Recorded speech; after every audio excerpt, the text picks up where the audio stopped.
Les études de pharmacie ne font plus recette. Les jeunes ne sont pas attirés par cette profession et la réforme des études de santé n'a rien arrangé. Un vrai problème qui nous touche tous. On en parle avec nos invités.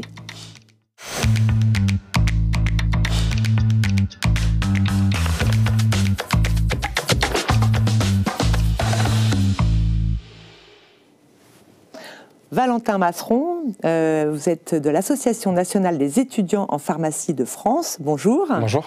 Jean-Louis Baudeux, doyen de la faculté de pharmacie de Paris. Bonjour. Françoise Brion, en visio. Merci de nous rejoindre, professeur émérite à l'Université Paris-Cité. Et vous êtes membre de l'Académie nationale de pharmacie. Et Lara Gazal, journaliste au Figaro étudiant. Bonjour Lara. Bonjour. Lara, pourquoi les études de pharmacie ne séduisent plus les jeunes ? Ce qui revient souvent, c'est que les étudiants intéressés par la pharmacie se font parfois voler leur place par des étudiants recalés de médecine qui choisissent la filière par défaut.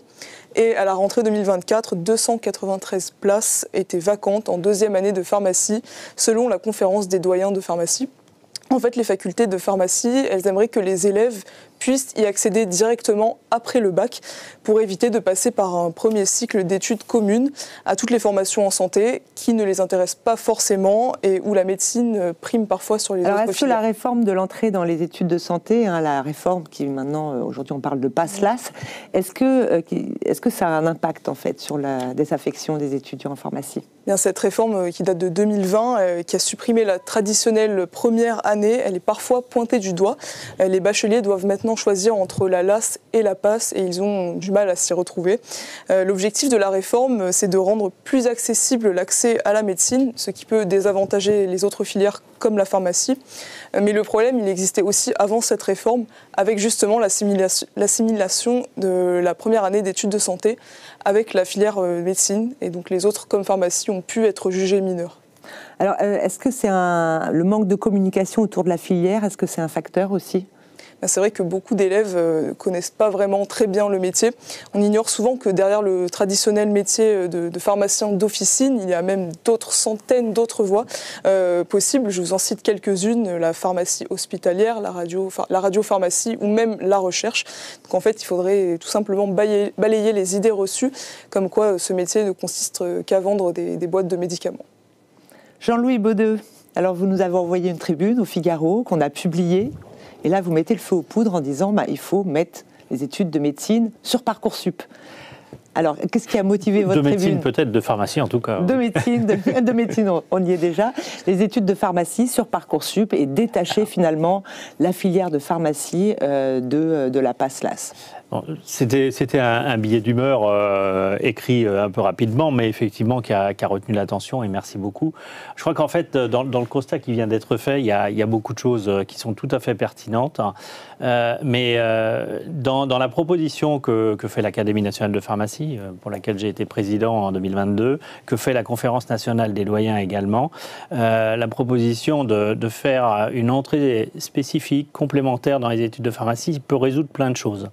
D'abord, il n'y a pas de lien de subordination entre médecine et pharmacie. Donc il faudrait casser un petit peu ce mythe. C'est très important, les métiers sont différents, les métiers sont complémentaires, les places dans l'équipe médicale sont différentes et il n'y a pas de raison effectivement que des étudiants qui n'ont pas été pris en médecine se rabattent sur pharmacie alors qu'ils n'en ont pas tellement envie et que des étudiants qui veulent faire pharmacie ne puissent pas accéder aux études de pharmacie. C'est vraiment l'objet de notre proposition d'une voie complémentaire, encore une fois, de PASSLAS, qui permet un accès direct. Après, et on a parlé d'attractivité, effectivement, l'attractivité des métiers de la pharmacie, elle peut être entachée. Faut pas parler ça de façon réductrice. Il n'y a pas que l'attractivité qui est bloquante, mais très certainement, on a un travail supplémentaire à faire. Tous les corps de professionnels dans la pharmacie, qu'il s'agisse des étudiants, de l'Ordre national des pharmaciens, des doyens, tout le monde doit participer à redorer le blason de la pharmacie qui, effectivement, n'est pas un simple dispensateur de boîtes de médicaments, même si à côté de cette dispensation, de cette délivrance, il y a un acte intellectuel que le patient ne voit pas. Il y a beaucoup d'autres métiers de la pharmacie et ça c'est très important parce que ça donne des idées aux jeunes. Nous nous en parlons, les étudiants en parlent dans les salons de l'étudiant, dans toutes les facultés de santé et de pharmacie ont créé des brigades d'ambassadeurs, comme on les a appelés, qui vont expliquer le métier de pharmacien aux lycéens et même aux collégiens pour les attirer et leur dire que c'est une voie qui est très intéressante et qui peut leur plaire en dehors de médecine, en dehors d'autres structures de soins ou d'autres filières de soins. Françoise Brion, ça a toujours été le cas, cette désaffection, ou c'est vraiment récent ? Ah non, moi j'ai eu la chance d'avoir des amphis pleins à craquer, et c'était... Vous ne m'entendez pas ? Vous m'entendez pas ? Ah, très bien. C'est bon ? C'est bon. Oui, alors je disais que j'ai eu la chance, moi, d'enseigner dans des amphis vraiment pleins à craquer. Bien entendu, en première année de pharmacie, ancien régime, mais j'ai également énormément enseigné en troisième et quatrième année. J'enseignais la pharmacie clinique, alors c'est une discipline attractive, et puis également en cinquième et sixième année, avec la filière officine et la filière hôpital. Donc, j'ai toujours eu vraiment beaucoup d'étudiants en face de moi et c'était un vrai plaisir. Et j'essayais vraiment de leur donner le goût et le plaisir d'apprendre. À l'époque, c'était séparé en fait. Donc aujourd'hui, est-ce que vous militez aussi pour le fait de finalement séparer la filière pharmacie de la filière commune aux études de santé qui est la PASLAS aujourd'hui ? Oui, alors j'ai pas connu la PASLAS, mais j'ai enseigné en PACES, d'ailleurs en duo avec des médecins pendant 6 ans. Oui, je milite pour une séparation parce qu'à l'heure actuelle, les étudiants qui s'inscrivent ont l'idée de faire médecine et s'ils ne réussissent pas, eh bien, à un moment ou à un autre, ils vont proposer une passerelle pour essayer de retourner en médecine. Même nos internes en pharmacie, alors qu'ils ont passé un concours d'internat, qu'ils sont à l'hôpital, eh bien, arrivent à donner leur démission parce que finalement, ils ne sont pas médecins. Donc, je pense qu'il y a un malaise. Il faut véritablement savoir s'ils veulent être médecins ou s'ils veulent être pharmaciens et qu'ils puissent choisir véritablement leur filière. Valentin Masseron, vous êtes en études de pharmacie. Est-ce que vous pouvez nous raconter comment se sont passées vos études et en particulier la première année ? Moi, j'ai vécu ma première année donc de PASS que j'ai choisie en 2021 maintenant et à Toulouse. Et j'ai plutôt bien apprécié mon année. C'était une année stimulante, bien que très éprouvante, que ce soit par le contexte sanitaire qui faisait que. Mais comme vous l'avez pu le dire, je suis arrivé en première année en ayant une seule image de la santé, qui était la médecine. Et alors oui, je voulais faire médecine en arrivant en première année, mais très rapidement, au fil des cours qui sont de découverte des métiers justement proposés par cette réforme, la PASLAS, j'ai eu des interventions de pharmaciens-chercheurs qui m'ont expliqué en fait la diversité du métier de pharmacien. Parce que j'ai vu que vous avez cité plusieurs métiers, 4. En réalité, il en existe plus de 200, de l'industrie à l'hôpital, en passant par l'officine et le marketing ou l'économie. Et j'ai été séduit justement par cette pharmacienne qui racontait son quotidien. La problématique actuellement, c'est que on souffre d'une vision biaisée de la santé. On ne sait pas ce que c'est réellement la santé, que ce soit par les éléments de pop culture, que ce soit des séries centrées autour de la médecine. Et malheureusement, on néglige tout ce qu'il y a autour. La prévention, l'accompagnement du patient, qui sont des compétences spécifiques du pharmacien. Et lorsqu'on arrive en première année, c'est le moment de s'orienter et de savoir quel métier de santé on veut réellement faire. Est-ce que vous seriez, vous aussi, pour le fait de détacher la filière de pharmacie pour justement capter une autre population vraiment motivée par l'idée de faire des études de pharmacie ? On a pu le réfléchir à la NEPF, mais aussi avec l'ensemble des fédérations étudiantes de santé, les médecines, les maïticiens, etc. Donc c'est pour ça qu'on a créé une enquête en avril dernier qui a rassemblé 13 000 réponses d'étudiants en santé pour faire évoluer les problématiques de cette réforme qui, certes, et ainsi proposer notre évolution de la réforme, la licence santé. Actuellement, l'ANEPF, on pense que c'est une mauvaise idée de revenir sur une première année de pharmacie, directement après le lycée. Tout d'abord parce que les temps ont passé, la PCEP1 c'était il y a 20 ans, et en plus de ça, on a réalisé une enquête qui estime que plus d'un étudiant sur deux, et on sous-estime encore ce chiffre, ne serait pas allé en pharmacie si l'accès se faisait dès Parcoursup. Ça, c'est vous-même. Moi-même. Vous êtes un bon exemple. Un grand nombre d'étudiants qui sont autour de moi. Lara, il y a des étudiants qui en ont un peu assez finalement de cette petite guéguerre et qui se disent finalement la France, ciao, je vais étudier à l'étranger. Justement, l'expression « l'herbe est plus verte ailleurs », elle prend tout son sens pour ces étudiants français partis étudier la pharmacie en Espagne. Plusieurs facteurs motivent ces choix. Il y a bien sûr les réformes dont on a parlé tout à l'heure.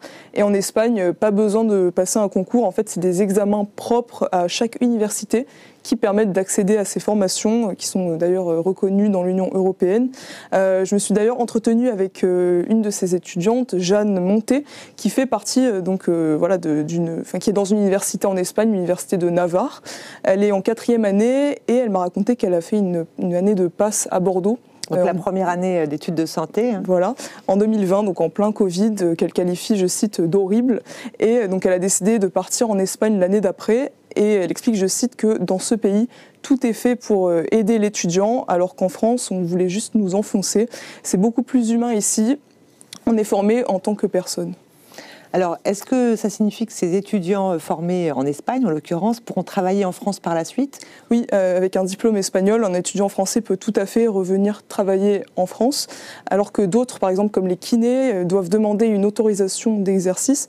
D'ailleurs, la demande d'étudiants francophones est tellement élevée en Espagne que certaines universités proposent des programmes en anglais, comme l'université Cardenal Herrera, et même parfois en français. En revanche, à la fin de la seconde année, il faut avoir un niveau B2 en espagnol pour pouvoir interagir avec les patients. Combien de temps durent les études en Espagne ? En Espagne, le cursus de pharmacie, c'est généralement un programme universitaire de 5 ans. Donc c'est beaucoup moins qu'en France où les études, le cursus peut durer entre 6 et 10 ans. Alors tout a l'air merveilleux, mais est-ce que ça coûte plus cher ? Les frais de scolarité en Espagne ils sont inférieurs à ceux des pays européens, mais dans les établissements publics. Dans les établissements privés, le coût peut dépasser la dizaine de milliers d'euros par an. Mais les infrastructures sont meilleures. Par exemple, Jeanne Monté, elle m'expliquait qu'elle paye 13 000 euros l'année quand même, mais qu'elle a accès à beaucoup de matériel, qu'il y a beaucoup de travaux pratiques et qu'elle fait beaucoup de visites dans des cliniques. Donc elle est très contente. Jean-Louis Baudeux, ça vous fait réagir ces étudiants qui partent comme ça étudier à l'étranger, faire leurs études de pharmacie ? Alors, on parle des études de pharmacie aujourd'hui, mais aussi médecine, vétérinaire, etc. L'Europe offre énormément de possibilités. Alors on a vu quand même 13 000 euros par an. Oui, alors ça me fait réagir sur deux aspects. D'abord, en tant que responsable de la formation des pharmaciens à Paris, je ne souscris pas forcément à un départ d'étudiants français à l'étranger, que ce soit en Espagne ou en Belgique, par exemple. Ensuite, effectivement, les 13 000 euros, bien entendu, quand on a des ressources supplémentaires, on peut proposer mieux, mais il n'y a pas que ça pour la qualité de la formation. Donc il faut regarder aussi quel est le niveau, même s'il n'est pas mauvais, ni en Espagne, ni en Belgique. Le troisième point, c'est des études en 5 ans, alors qu'en pharmacie, nous avons consensuellement convenu que 6 ans étaient indispensables, notamment pour former les étudiants aux nouvelles missions du pharmacien. Ça veut dire qu'il va y avoir des manques pour ces pharmaciens à diplôme étranger. Par ailleurs, c'est aussi la grandeur d'un État que de former ses propres professionnels de santé et de ne pas en déléguer la responsabilité à des pays tiers. Et pour le coup, nous avons les capacités de formation des pharmaciens, donc je milite pour qu'effectivement nous la conservions. L'Ordre des pharmaciens a récemment publié sa démographie et seuls 3% des pharmaciens inscrits à l'Ordre ont un diplôme étranger. Ce n'est pas le cas du tout en odontologie. Chez les dentistes, c'est presque 50%. C'est-à-dire 50% des chirurgiens dentistes qui exercent en France ont un diplôme étranger. C'est quelque chose que je ne souhaite pas pour la pharmacie. Valentin, vous avez hésité, vous, à partir étudier à l'étranger ou pas du tout? Pas du tout, ça n'a jamais été une pensée parce que, arrivé en première année, j'ai eu la chance de pouvoir accéder aux études de pharmacie qui, au bout de quelques mois, était mon vœu principal. Alors qu'avant c'était la médecine, puis très vite, au fil du temps et de la découverte des métiers, ça a été la pharmacie. Qu'est-ce que vous voulez faire plus tard? C'est la problématique de nos études, c'est que près de 200 métiers, je vous l'ai dit, donc une difficulté de choisir qui est énorme. Au début, je voulais faire enseignant-chercheur, puis mon regard s'est orienté vers l'industrie, puis maintenant je songe à repartir en officine, justement face à l'évolution des missions du pharmacien d'officine de plus en plus au centre du patient. Je pense qu'il y a quelque chose sur lequel il faut qu'on travaille, c'est aussi nos études de pharmacien en particulier. Moi, actuellement, j'ai eu toutes ces divergences de choix pour mes filières parce que j'ai pu faire qu'un stage de 1 mois en pharmacie en 2e année et de 2 semaines en 3e année. Et après, filiarisation était nécessaire. Et sans avoir vu le secteur industriel, sans avoir vu le secteur hospitalier, et si le grand public ne connaît pas la diversité de nos métiers, la plupart des jeunes étudiants en pharmacie non plus. Françoise Brion, moi j'ai une question, c'est que dans la culture populaire, le pharmacien c'est souvent le méchant. J'ai vu récemment le fugitif avec Harrison Ford. Le héros c'est le médecin, et puis il y a l'autre médecin qui évidemment est corrompu, le labo pharmaceutique enfin c'est souvent comme ça. Hein. Aujourd'hui encore dans les séries, dans les films. Donc peut-être que les jeunes aussi ont une mauvaise image de la pharmacie, du pharmacien, des laboratoires, même si avec le Covid, on a vu que c'était quand même quelque chose d'important. Je pense que véritablement, en particulier, le pharmacien d'officine, son métier est en pleine mutation. Et donc, on ne peut plus l'accuser uniquement d'être un vendeur de boîtes. La problématique à l'heure actuelle, c'est qu'il devient un acteur principal de santé, un acteur incontournable. Le pharmacien d'officine, il vaccine. Le pharmacien d'officine, il peut faire des tests rapides de diagnostic. Le pharmacien d'officine, il peut réaliser des entretiens pharmaceutiques pour informer les patients. Et donc, je crois que véritablement, là, il y a une mutation énorme. En plus, le pharmacien, maintenant, d'officine, va pouvoir travailler en exercice coordonné avec les autres acteurs de santé, en particulier avec les médecins. Donc, je pense qu'il faut absolument que ces informations passent dans le grand public et que l'on voit le pharmacien comme un acteur de santé et non pas comme un vendeur de boîtes.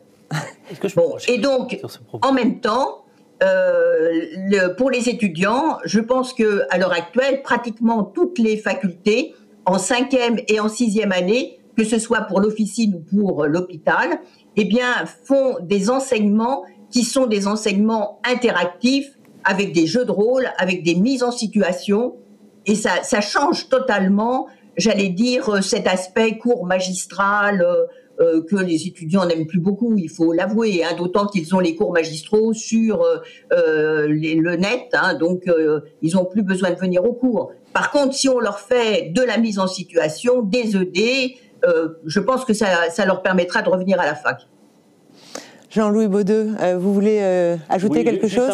Juste un mot pour renchérir sur le propos du professeur Brion. Effectivement, si on quitte l'espace urbain de l'exercice officinal et qu'on va en espace périurbain, donc en banlieue ou même à la campagne, il faut se rappeler que l'officine, c'est l'espace de santé de premier secours, qui est capable de faire des actes rudimentaires, certes, mais qui aide la population, et de premier recours également.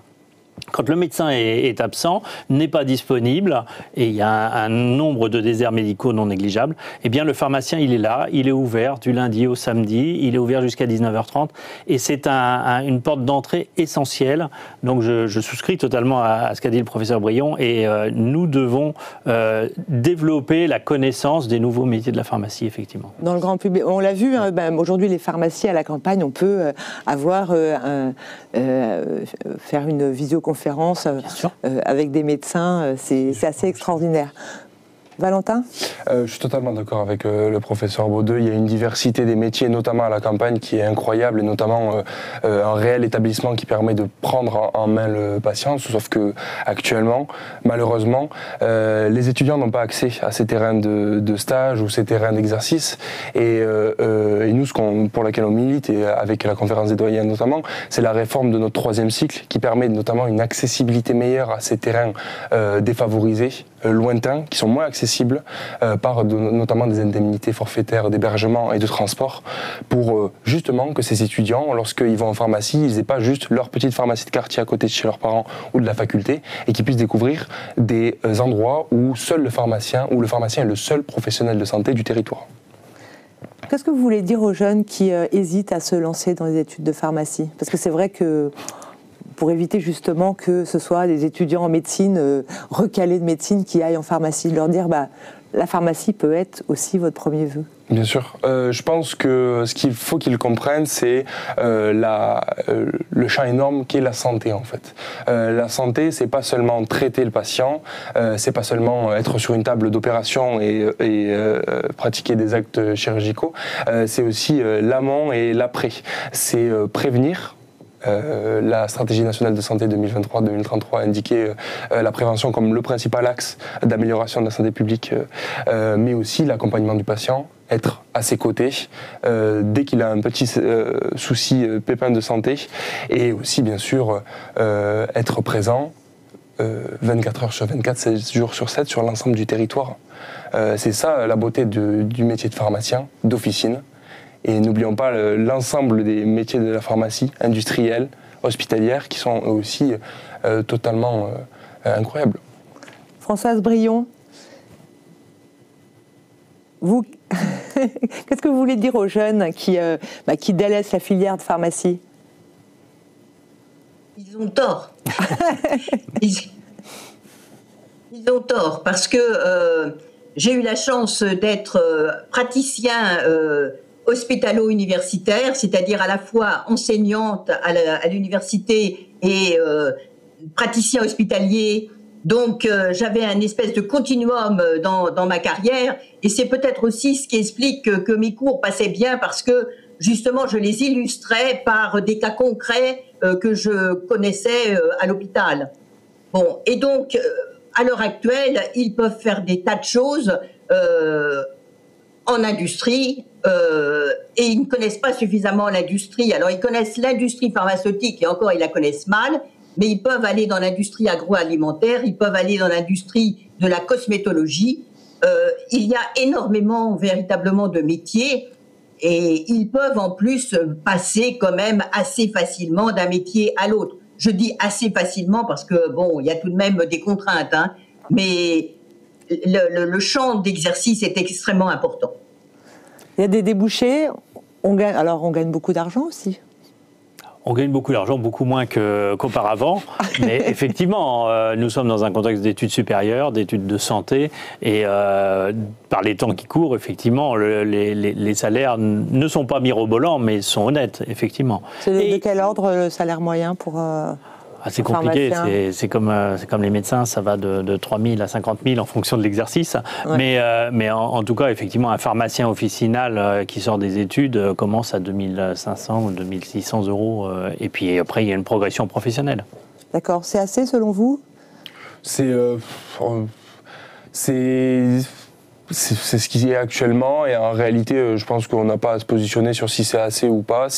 En tout cas, le salaire n'est pas la cause de la désaffection. Non, si on s'émancipe dans notre métier, qu'on a choisi la bonne filière, parce que justement, dès la première année, on s'est orienté en fonction du métier qu'on voulait, en fonction des compétences qui étaient nécessaires et du quotidien, parce qu'on a été suffisamment informé.